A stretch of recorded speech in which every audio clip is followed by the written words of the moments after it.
এই ভদ্রলোকের anal fistula MSK দেখানো হয়েছিল। উনি সার্জারির সাজেস্ট করেছিলেন যে সার্জারি ছাড়া অ্যালোপ্যাথি কোনো মেডিসিন নেই, কিন্তু আমাদের হোমিওপ্যাথিক মেডিসিনে আমাদের কাছে আসার পর এই পেশেন্টটাকে আমরা হোমিওপ্যাথিক মেডিসিন দিয়ে আরোগ্য করি। পেশেন্টটা খুব সিভিয়ার কেস ছিল।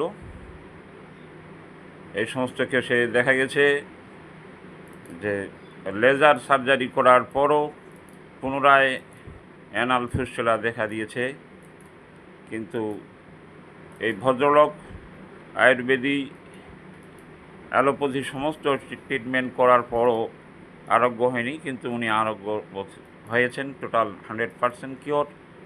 আচ্ছা, এখন আপনি কেমন আছেন বলেন? এখন তো আমি অনেক ভালো আছি। হ্যাঁ, আর কি দেখা যাচ্ছে আপনার? না এখন আর নাই।